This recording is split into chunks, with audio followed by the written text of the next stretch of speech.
الف لام فے 3 حرف ملے تو 30 نہیں تھی. لام کہنے والے کو 3 حرف ملے اس کو بھی 30. میم پر میم یہ میم اس کو بھی 3 حرف ملے. اس طرح سے الف لام را کہنے میں بظاہر 3 حرف نہیں ہے بلکہ 9 حرف ہیں. 90 نے کیا ثابت ہوتی ہے. اور قرآن کریم کا جو لفظ مثال میں پیش کیا نبی صلی اللہ علیہ وسلم نے وہ حروف مقطعات ہی ہے. الف لام میم پیش کیا اور جس کے معنی کسی کو نہیں معلوم تو معنی معلوم ہو یا نہ ہو ایک حرف کا 10 نیکی بہرحال ملے گی. ہاں معنی اگر معلوم ہے تو اس کا فائدہ مزید اس کے دل کی رقت اس کے قلب میں اللہ کی عظمت اور قرآن کریم کے تعلق سے قربت یہ سب فائدہ لگے. تو الف لام را کہنے سے بندے کو 30 نیکی ملتی ہے لیکن ایک حرف میں چونکہ 3 ہے 90 ملتی ہے. اور اگر نماز میں پڑھتے ہیں تو ایک حرف پر 100 نیکی ملتی ہے. اس حساب سے آپ اس کو اضافہ کر لیجیے. یہ قرآن کریم کے پڑھنے پر نیکی رکھا. پہلی آیت میں اللہ نے خود کتاب کی 2 صفتیں بتائی. کتاب سے مراد یہ کتاب قرآن کریم. ہمارے ایک دوست سے پوچھا میں کہ قرآن کریم کی تعریف کرو, قرآن کا ڈیفینیشن بتاؤ کیا ہے. قرآن کسے کہتے ہیں؟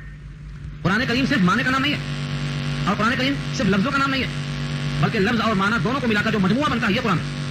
النظم والمعنى جميعا 2 چیزیں ملائیں گے تبھی قرآن بنے گا. النظم والمعنى جميعا نظم کے معنی الفاظ کی سیٹنگ جملے اور معنی اس کا جو مفہوم بنتا ہے ان دونوں کا مجموعہ قرآن کہلاتا ہے.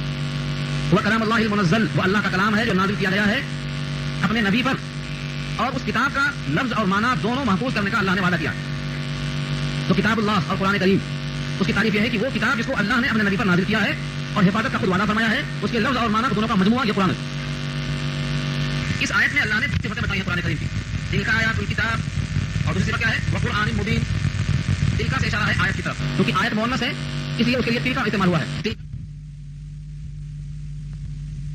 واضح قرآن کی آیت ہے.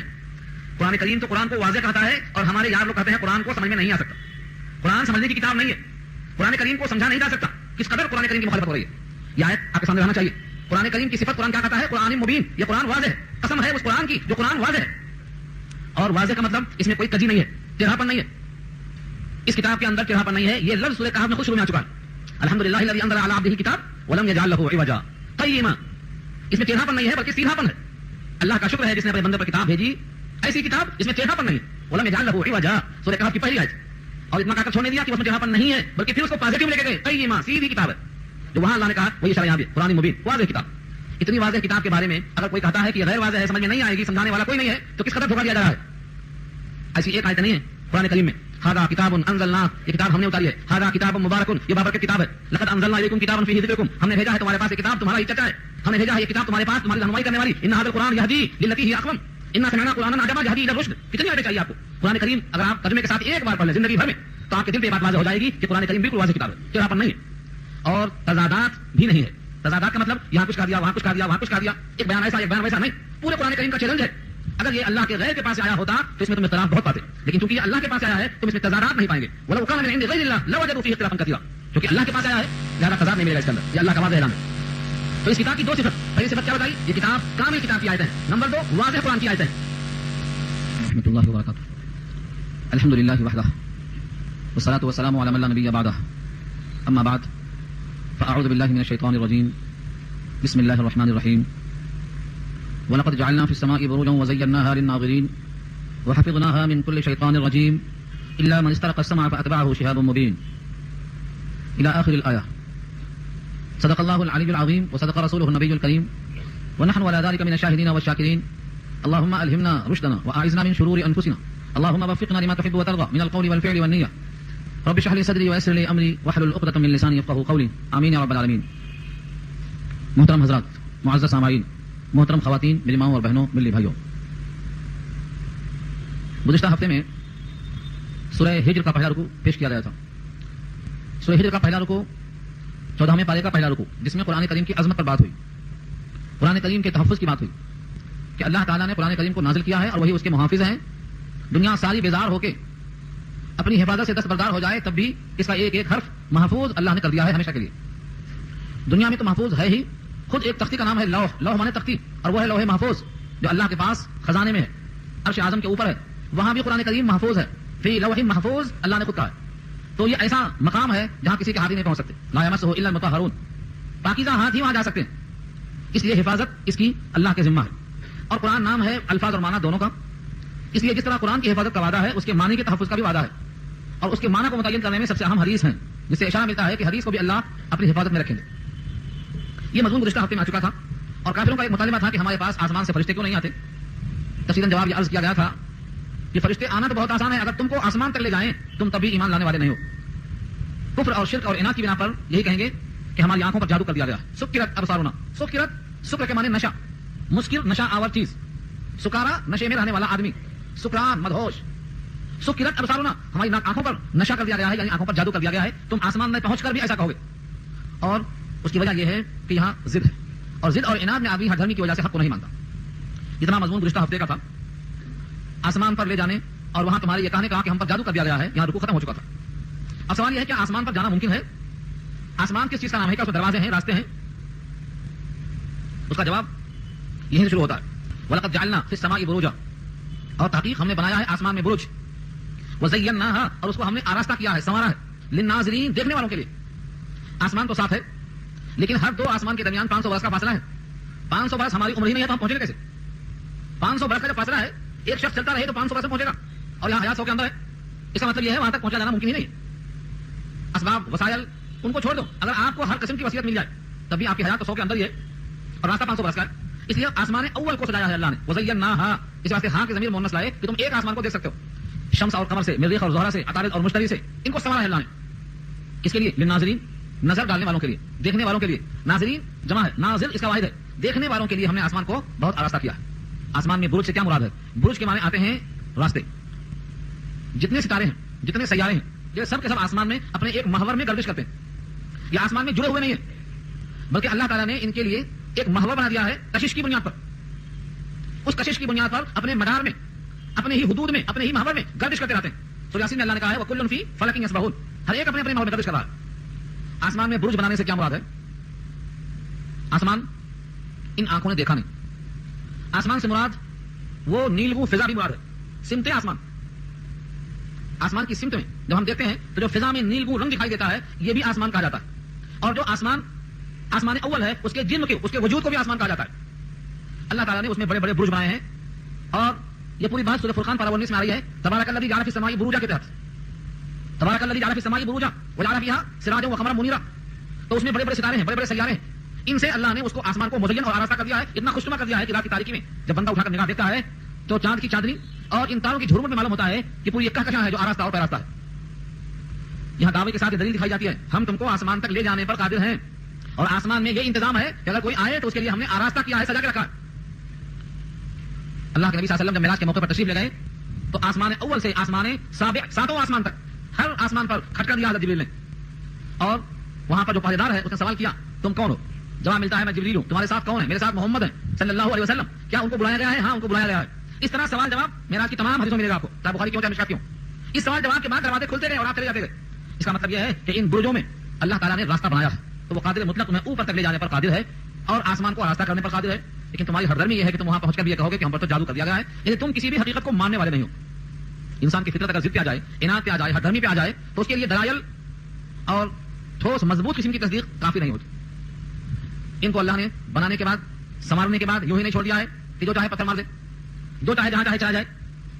ساتوں آسمان پر جو اللہ کے انتظامات, اور ساتوں زمین بھی اللہ کی نگرانی میں, اور ساتوں میں اللہ کے احکامات کا اترنا ہے, اور ساتوں میں فرشتوں کی حفاظت ہے, اور ساتوں میں قرآن کریم کی طرح احکامات کے نزول کا سلسلہ ہے, اور ساتوں میں مخلوق کو رزق دیا جاتا ہے. 7 زمین اور 7 آسمان, اور سب میں اللہ کی طرف سے انتظام ہے. اللہ نے وہاں پر تحفظ کیا ہے کہ کوئی شیطان مردود وہاں داخل نہیں ہو سکتا. فرمایا وحفظناہا, اور ہم نے اس کی حفاظت کی ہے. حفظنا, حفاظت کیا ہم نے. ہاں یہ ضمیر لوٹتی ہے آسمان کی طرف. وحفظناہا, اور ہم نے اس کو حفاظت میں رکھا ہے. کس سے؟ من کل شیطان الرجیم, ہر شیطان مردود سے. یہاں لفظ کل بتا رہا ہے کہ شیطان ایک نہیں ہے, شیطان ایک مخلوق ہے. اکثر لوگ سمجھتے ہیں کہ شیطان کوئی الگ سے جنس ہے, حالانکہ شیطان کوئی جنس نہیں ہے. جنوں میں سے جو اچھے ہیں وہ مومن کہلاتے ہیں, اور جو بگڑ جاتے ہیں وہ شیطان کہلاتے ہیں. جن, میں نے پہلے بھی کہا تھا, جو آگ سے بنے ہیں ان کو جن کہا جاتا ہے, اور جو مٹی سے بنے ہیں ان کو انسان اور آدم کہا جاتا ہے, اور جو نور سے بنے ہیں ان کو فرشتے کہا جاتا ہے. 3 مخلوق ہے, تینوں مکلف ہیں.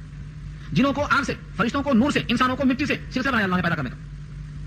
آدم کو مٹی سے پیدا کیا, خلقہ من تراب, اور سب آدم کی نسل میں آ رہے ہیں. خود خلقہ من نار وخلقہ من طین.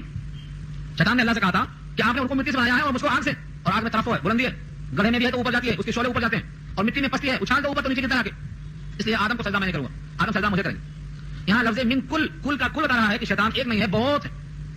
سورہ جن پارہ 29 میں شیاطین اور جناتوں نے اپنا تعارف خود پیش کیا ہے لوی طویل آیتوں میں. وَأَنَّا مِنَّا الْمُسْلِمُونَ وَمِنَّا الْقَاسِطُونَ فَمَنْ أَسْلَمَ فَأُولَٰئِكَ تَهَدَوْا رَشَدًا. ہم میں سے بعض مسلمان ہیں, ہم میں سے بعض ظالم اور جابر ہیں. خود شیاطین نے کہا. سورہ جن کے پہلے رکوع میں 4 آیتوں کے بعد جنہوں نے اپنے حوال خود پیش کیے ہیں جو نقل کیا ہے اللہ نے. وَأَنَّا مِنَّا الصَّالِحُونَ وَمِنَّا دُونَ ذَلِكَ، ہم میں سے بعض نیک ہیں بعض اس کے علاوہ ہیں. وَأَنَّا مِنَّا الْمُسْلِمُونَ وَمِنَّا الْقَاسِطُونَ، ہم میں سے بعض مسلمان ہیں اور بعض ظالم اور جابر ہیں. تو جو مسلمان ہیں وہ مومن جن ہیں، اور جو مومن جن کے علاوہ سرکش ہیں قاسط ہیں وہ سب کے سب کیا ہیں؟ وہی شیطان ہیں. یہاں اشارہ اسی کی طرف ہے. ہر شیطان مردود کے شر سے ہم نے ان کو محفوظ کر دیا. الا من استرق السمع، مگر جو چوری کر کے بھاگے. الا مگر من جو استرق چرا لے، السمع سننے کو، یعنی سننے میں چوری کرے، چوری چھپے سن بھاگے. استرق سرقہ کہتے ہیں چوری کو. استرقہ چوری کرنے کو چاہنا، باب استفعال سے طلب کرنا. السمع سننے کو، سننے کی چوری. جیسے آنکھوں سے دیکھنے کی چوری ہوتی ہے. کبھی آدمی دیکھتا ہے کنکھیوں سے اور ایسا دیکھتا ہے کہ دیکھنا کام چل جائے، لیکن جس کو دیکھتا ہے اس کو محسوس نہ ہو کہ ہمیں دیکھا جا رہا ہے. اس کو بولتے ہیں کنکھیوں سے چوری کرنا. یہ چرانے میں دیکھنا ہے. قرآن کریم نے اس کو واضح کیا ہے موقع پر. یعلم خائنۃ الاعین، سورہ زمر میں کہا یعلم خائنۃ الاعین، وہ آنکھوں کی خیانت جانتے ہیں. آنکھوں کی خیانت کیا ہے؟ دزدیدہ نگاہوں سے کسی کو دیکھنا، چور نگاہوں سے دیکھنا. تو جس طرح دیکھنے میں چوری ہوتی ہے ایسے ہی سننے میں بھی چوری ہوتی ہے. ایک شخص اپنی بات آپ کو سنانا نہیں چاہتا ہے لیکن آپ کان لگائے بیٹھے ہیں، من ہوتا ہے سو رہے ہیں مگر جل رہے ہیں سننے کے لیے، دیوار کے باہر سن رہے ہیں.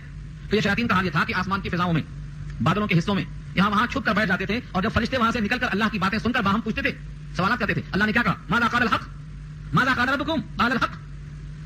سورہ فاطر کے الفاظ ہیں ماذا قال ربکم، تمہارے رب نے ابھی بھی کیا کہا؟ ماذا قال ربکم آنفا، ابھی کیا بات ہوئی، اللہ نے کیا حکم دیا. تو فرشتے دوسرے کے سامنے نقل کرتے ہیں. یہ فرشتے آپس میں جو باتیں کر لیتے ہیں یہ چھپ کے سن کر لے کے بھاگ جاتا ہے اور کاہنوں کے کان میں ڈال دیتا ہے.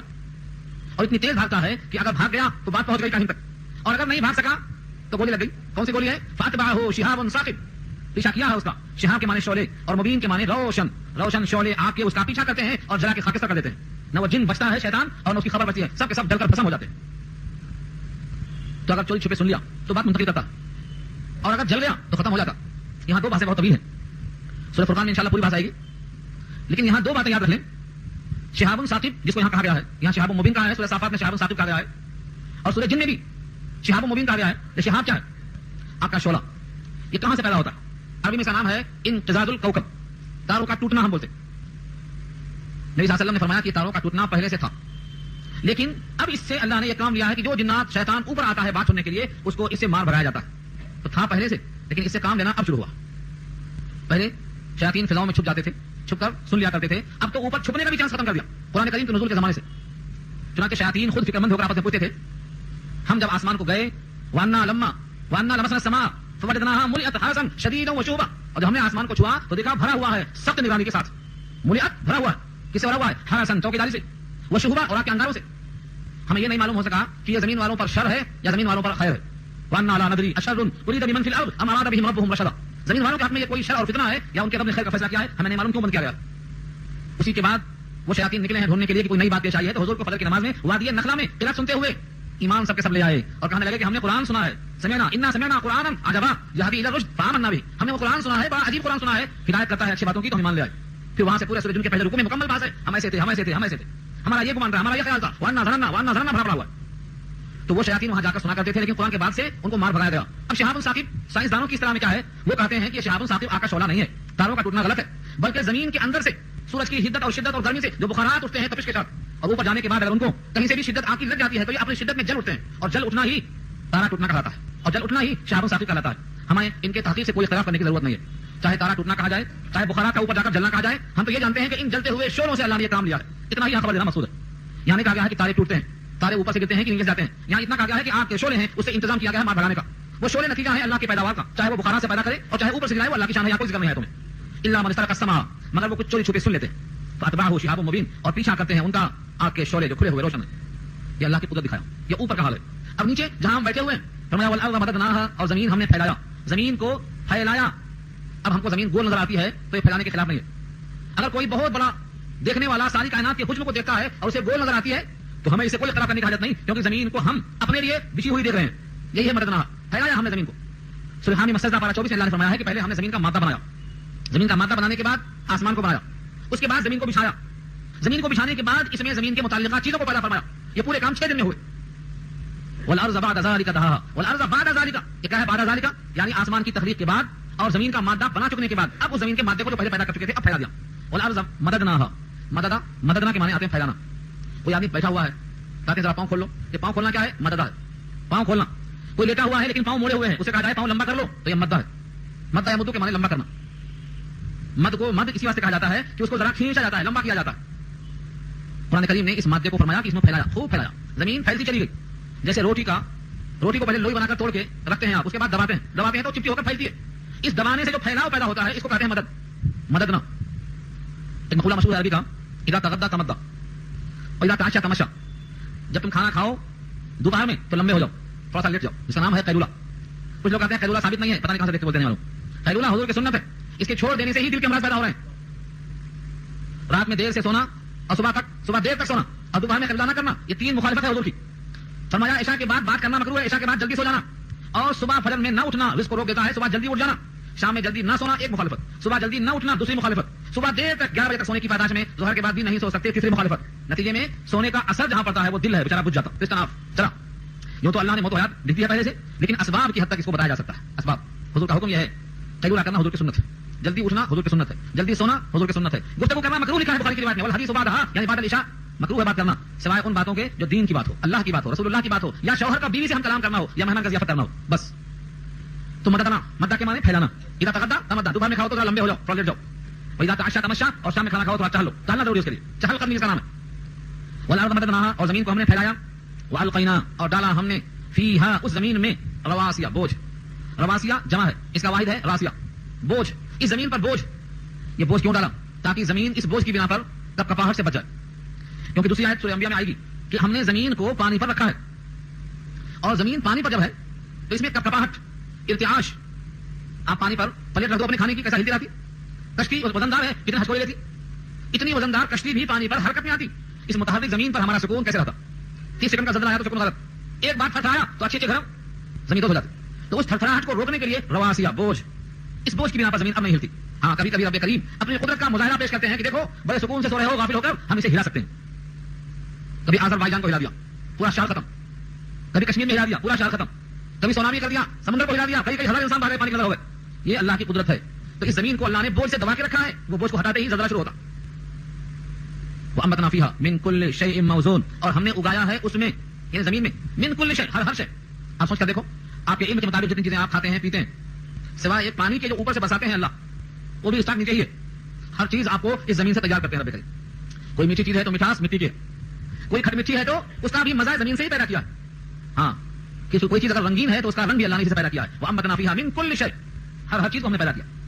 اور اس کے ساتھ صرف پیدا کر دیا نہیں, من كُلِّ شَيْءٍ موزون. موزون کے معنی موضوع, اردو میں استعمال ہے موضوع. موضوع معنی دونوں میں تال میل ہے. ایسا نہیں ہے کہ کپڑا تو ریشم کا ہے اور اس کے اندر ٹائی لگا ہے مخمل کے جو ہے ٹانکے لگا دیا, نہیں. شیء موزون کے معنی موضوع, ایک متعین مقدار. اگر زمین میں اتنی پیداوار ہو جاتی کہ کھانے سے بچ جاتی تو اس کے رکھنے کا ایک مسئلہ ہوتا. آپ سے کہا جائے کہ پورے سال پانی گھر میں نہیں آئے گا, پورے سال کا اسٹاک کر لو, تو رہتے کہاں. زمین پہلے سے رہنے کے لیے کم ہے, تو محسوس ہوتا کہ پانی کا اسٹاک رہنے کی جگہ نہیں. ایسے حکم ہوتا کہ غلے کا اسٹاک کر لو سال بھر کا, کتنا لوگ کرتے. کہا سال میں کیا ہوتا, 7 سال بارش نہیں ہوئی, 7 سال پانی نہیں برسا, غلے ختم. تو اللہ تعالیٰ نے ہر سال ہر فصل پہ جو اگاتے ہیں اس زمین سے وہ مقدار بھی متعین ہے. من کل شیء موزون, کتنا پیدا کریں تو مخلوق کھا لے گی. بکری کو پتے مل جائیں گے اور شیر کو تازہ گوشت مل جائے گا, اور مچھلیوں کو بھی کیڑے مل جائیں گے. کتنی چیز پیدا کی جائے تاکہ ان کو مشکل نہ ہو. سوچ کر دیکھو, اگر اللہ رب العزت پیداوار کو ڈبل کر دیں اور ٹبل کر دیں تو رکھنے والے کہاں رکھیں گے, نہیں کھا سکیں گے, سڑ جائے گی. سڑنے کے بعد پھینکیں گے, پھر میں سے تعفن پیدا ہوگا, اور اس تعفن میں مردوں سے بچہ زندوں کا ہو جائے گا. یہ پیدائش میں اللہ نے تمام فرمایا ہے من کل شیء موزون. بارش کا بھی حال ہے, بارش کو بھی موزون ہے, غلے بھی موزون, پھل بھی موزون, ہر چیز میں اللہ نے ایک معین مقدار سے اگایا. وَأَنبَتْنَا فِيهَا مِن كُلِّ شَيْءٍ مَوْزُونٍ, تو موزون کو نہیں بھولنا, موزون کے معنی متعین کیا ہوا مقدار.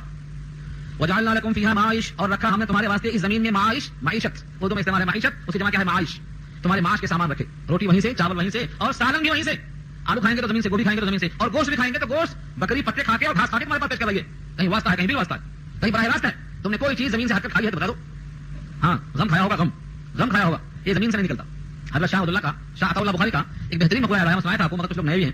کبھی کبھی تازہ کچھ چیزیں کھانے کو ملتی ہیں جو زمین سے نکلتی.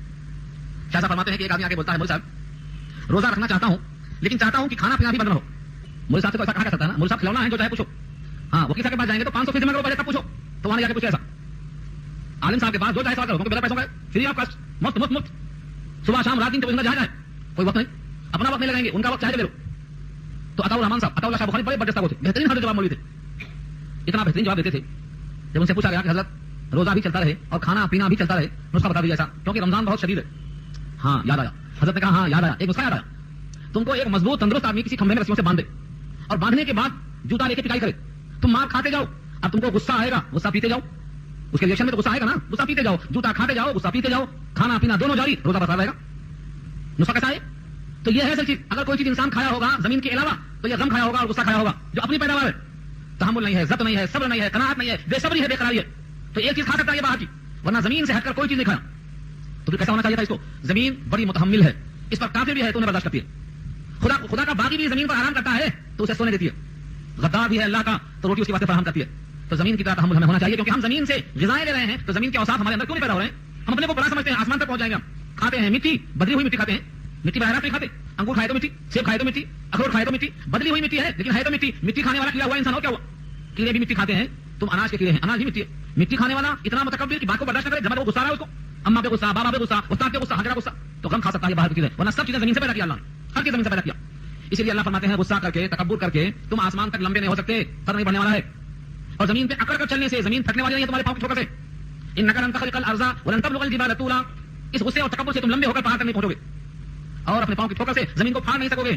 پھر اپنی حیثیت دیکھو, اپنا عمل دیکھو, یعنی تحمل کرو, زمین کی طرح متوازی ہو جاؤ. ہمارے ایک استاد آئے تھے بچپن میں, ہمیں یاد آتا ہے, ہم 10 سال 12 سال کے رہے ہوں گے مشکل سے, قاری محمد احمد صاحب جو شیخ الادب کے شاگرد تھے مولانا ادری صاحب کے. انہوں نے کہا تھا 4 چیزیں اگر حاصل ہو جائیں تو تم کامیابی حاصل کر سکو گے. ہاں, خاکساری اور تواضع زمین کی طرح, ارادہ اور عزم پہاڑ کی طرح, اور آپ کے خیال کی بلندیاں آسمان کی طرح, اور غذائیں اونٹ کی طرح. بس 4 چیزیں.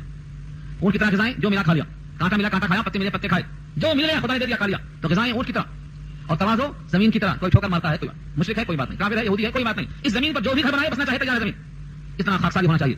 اور عزم ارادہ پہاڑ کی طرح پختہ ارادہ کر لیا ہے. قرآن سمجھنا ہے, قرآن پڑھنا ہے, قرآن پر عمل کرنا ہے, تو دنیا کچھ بھی کرے ہمیں نہیں سیکھنا. یہ ارادہ, یہ عزم. اور نگاہوں میں فکر کی بلندی آسمان کی طرح ہو, یعنی جتنا اونچا آسمان ہے اتنا ہمارے خیال بلند ہونا چاہیے. بلند اخلاق اور بلند فکر انسان کو بلند کر دیتی ہے, اور جس کی فکر ہی پست ہو اسے پستی تک دھکیل دیتی ہے. تو زمین سے غذائیں ہمیں ملتی ہیں, ہر قسم کی غذائیں.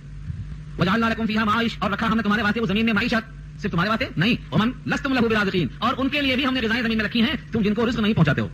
لستم له برازقین, تم نہیں ہو ان کے لیے رازق. رازقین جمع ہے, تم ان کے واسطے رازق نہیں ہو. زمین میں کیڑا چالا, اس کیڑے کو غذا تم دیتے ہو نہیں دیتے. چونٹی چھین کھاتی ہوگی, چوہا لے کے بھاگتا ہوگا, بلی نکل جاتی ہوگی, تم کو نظر آتا ہے کہ ہماری غذا کھا رہے ہیں, لیکن کروڑوں مخلوق ہیں تم جو جانتے بھی نہیں ہو, ان کی غذا بھی ہم نے زمین سے اگایا ہے, تم نہیں کھلاتے ہو. کروڑوں مخلوق اس زمین میں ہیں. لستم له برازقین کا مثال, تم ان کے رزق رساں نہیں ہو, ان کی روزی ہم براہ راست دیتے ہیں. روز الامس میں ایک واقعہ لکھا ہے, براہ راست مجھے نہیں ملا, وہ کسی کتاب کے حوالے سے ملا واقعہ. انسان کو فکر ہوتی ہے کہ اللہ ہمیں کیسے کھلائیں گے, ہمیں کچھ اسباب تلاش کرنا چاہیے. یہ وقت سے پہلے پریشان ہوتا ہے, اور وہاں اس کی پیدائش کے پہلے لکھا جا چکا ہے یہ کھائے گا. تو کسی نے پتھر کو پھوڑا, پتھر کے اندر سے کیڑا نکلا, اور اس کیڑے کے منہ میں چھوٹا سا ہرا ہرا پتا نکلا.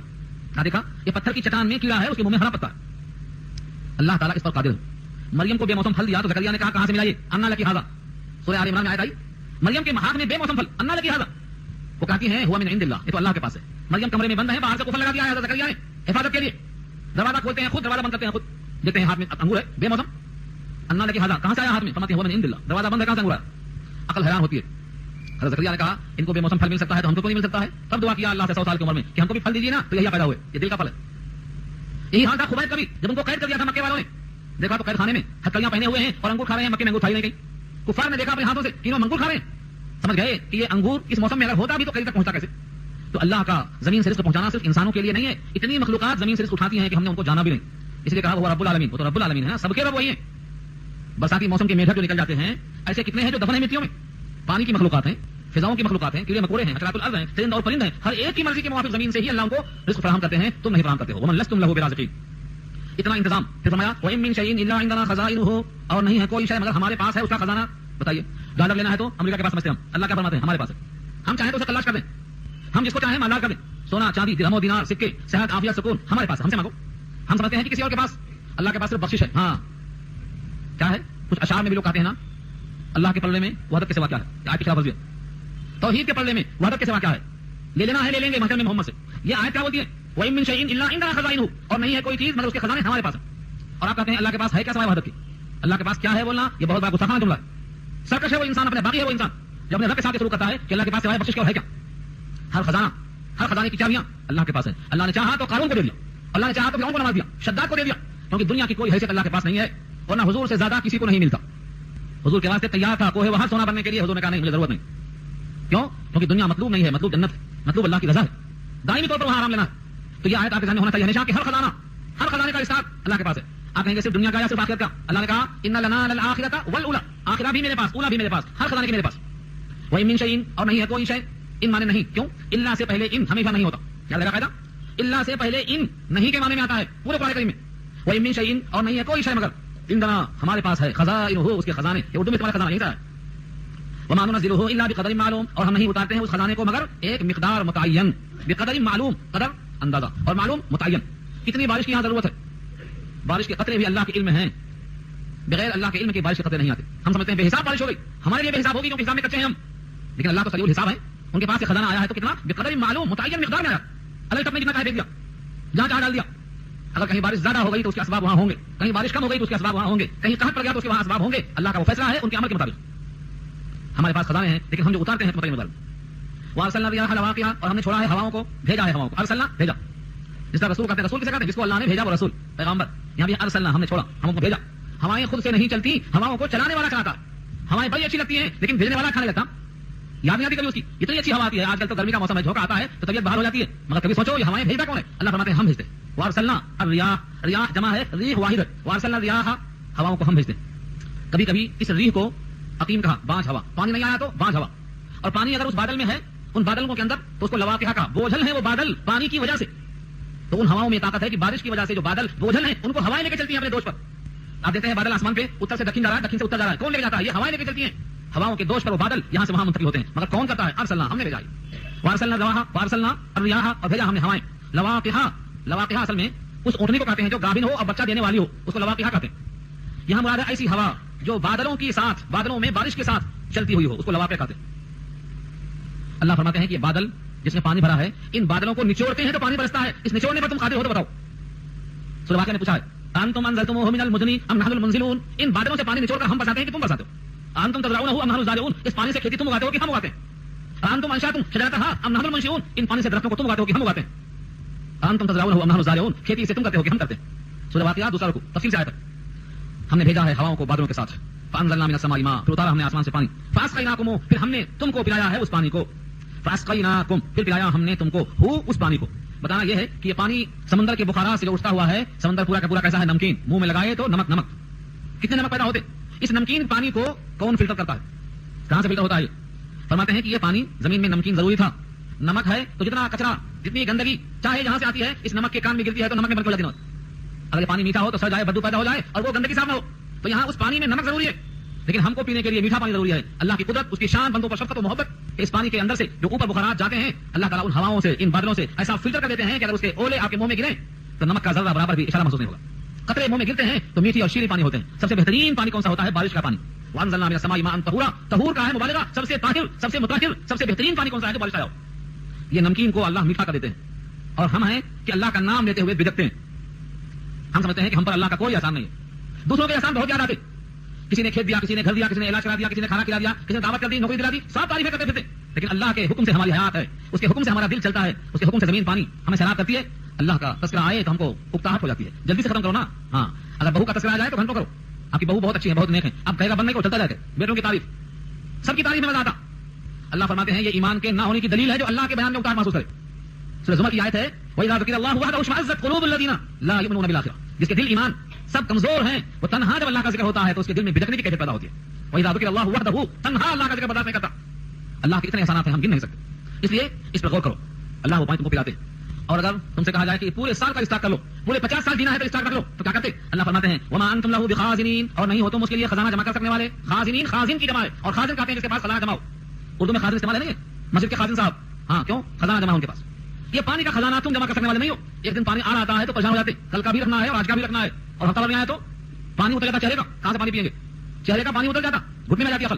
اللہ فرماتے ہیں تم پانی کا اسٹاک کرنے کے لائق نہیں ہو. وما انتم له بخازنین, تو ہم نے پانی برسایا پانی کے موسم میں. فاس کرنا ہو بالارض, سورہ مومنون پر 18 میں آیت آ رہی ہے, ہم نے زمین میں اسٹاک تمہارے خاطر کر دیا.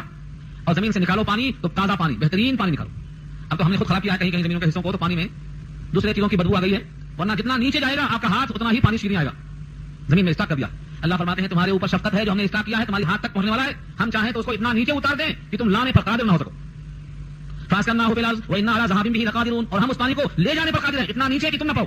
اور اگر ہم نہ پہنچائیں اور تم نہ پاؤ تو کہاں سے لاؤ گے؟ فمن یاتیکم بماء معین, سورہ ملک میں اللہ نے کہا کہاں سے لاؤ گے میٹھا پانی؟ میٹھا پانی تمہاری حیات کے لیے موقوف ہے, موقوف علیہ. تم کو لازم ہے کہ اس پانی کے ساتھ شکریہ ادا کرو اللہ کا. وإنا لنحن نحيي ونميت ونحن الوارثون, اور بے شک ہم ہی ہیں زندہ کرنے والے اور زندوں کو مارنے والے.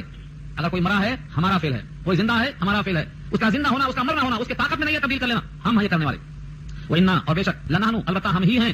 دیکھو تاکہ دیکھو اننا میں تاکید, نحنو میں تاکید، پھر لام زبر لا، لام مفتوحہ اس میں تاکید، وَإِنَّا لَنَحْنُ اور بے شک ہم ہی ہیں، نحیی زندہ کرتے ہیں، ونمیت اور مارتے ہیں، وَنَحْنُ الْوَارِثُونَ اور ہم بھی ہیں سب کے وارث۔ آپ کے وارث کون ہیں؟ تو کہیں گے بیٹا، اس کے بعد پوتا، اس کے بعد فلانا۔ اللہ کہتے ہیں تم دھوکے میں ہو، ہم ہیں وارث، ہم کو لے کے جاؤ، ہم سنبھالیں گے۔ نحن الوارثون، سب سے آخر میں بچنے والے کون؟ ہم۔ هو الاول والآخر والظاہر والباطن، سورہ حدید پارہ 27، وہی اول وہی آخر وہی ظاہر وہی باطن۔ تو وارث کون ہوا؟ جو سب سے آخر میں بچے گا اور سب کی میراث سمیٹ لے گا، وہ اللہ کے ساتھ۔ لہذا ہم سب اللہ کی ملکیت ہیں، ہم سب اللہ کے پاس جانے والے ہیں۔ اسی واسطے جب کوئی مرتا ہے تو حکم ہوتا ہے کہو انا للہ، ہم اللہ کے ہیں، وانا الیہ راجعون، اور اسی کی طرف جانے والے ہیں۔ ہم سب جائیں گے، وہ باقی رہے گا، وہ وارث ہوگا ہم سب کا۔ پہلے کون جائے گا اور بعد میں کون جائے گا؟ فرمایا ہم خوب جانتے ہیں، ہم جانتے ہیں۔ تم سمجھتے ہو پہلے دادا جائیں گے پھر چاچا جائیں گے، تمہیں یہ پتا نہیں کہ پہلے پوتا چلا جائے گا، تمہیں خبر نہیں، ہم جانتے ہیں۔ وَلَقَدْ عَلِمْنَا الْمُسْتَقْدِمِينَ مِنْكُمْ، اور تحقیق ہم جانتے ہیں تم میں سے مقدم ہونے والے کون ہیں۔ وَلَقَدْ عَلِمْنَا الْمُسْتَأْخِرِينَ، مستاخرین بعد میں رہنے والے کون ہیں، ہم ان کو بھی جانتے ہیں، پچھلوں کو بھی جانتے ہیں، اگلوں کو بھی جانتے ہیں، پہلے کون مرے ہیں بعد میں کون مرے ہیں یہ بھی ہم جانتے ہیں۔ وَإِنَّ رَبَّكَ هُوَ يَحْشُرُهُمْ، اور بے شک آپ کا رب وہی ہے جو ان سب کو جمع کرے گا۔ یحشر جمع کرنا، فحشر اس نے جمع کیا، کس نے؟ فرعون نے۔ فحشر فنادى فقال انا ربكم الاعلى، تو حشر مانے جمع کیا۔ سورہ حشر میں محشر کا تذکرہ ہے جہاں سب جمع کیے جائیں گے۔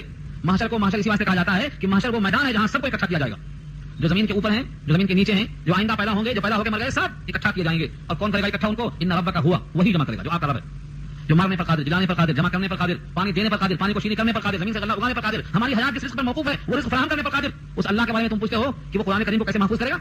اس کی طاقت ہے، اس کا کلام ہے، یہ اس میں کوئی خود بد نہیں کر سکتا۔ انه حکیم علیم، بے شک وہ حکمت والا اور بے شک وہ علم والا ہے۔ اللہ کا علم اور اللہ کی حکمت، ایسے موقع پر حکمت کا لفظ کیوں ہے؟ حکیم، اللہ کی بہت صفتوں میں سے لفظ حکیم یہاں کیوں استعمال ہوا؟ کیونکہ اوپر کی تمام باتیں چاہتی ہیں کہ عمل میں حکمت ہوگی تو بدنظمی نہیں ہوگی، اور اگر حکمت سے نہیں ہوا تو عمل میں بدنظمی ہو جائے گی۔ اور العلیم جاننے والا ہے، اس کا علم محیط ہے، اتنا محیط ہے کہ اوپر کی تمام باتیں اس کے علم کے مطابق ہیں، اس میں کوئی تغیر اور کوئی تبدیلی بندے سے ممکن نہیں۔ یہاں رکوع مکمل ہو گیا۔ اب یہاں سے جو تفصیلی بحث آئے گی آدم کی تخلیق اور آدم کی پیدائش کا مادہ اور آدم کے لیے فرشتوں کا سجدہ کرنا اور وجہ سجدہ، ان تمام چیزوں کو لے کر انسان کو تنبیہ کی گئی ہے کہ تم نے اپنا مقام پہچانا نہیں، تم کو تو سجدہ کیا ہے اس نے، تم جس کی اتباع کر رہے ہو، آج جس نے تمہیں سجدہ کرنے سے انکار کیا، مردود ہوا، آج تم اس کے پیچھے پیچھے پھر رہے ہو، تم اپنے مقام کو پہچانو۔ یہ اگلی آیت کا عنوان ہے، انشاءاللہ یہ بحث آئندہ ہفتے میں ہوگی۔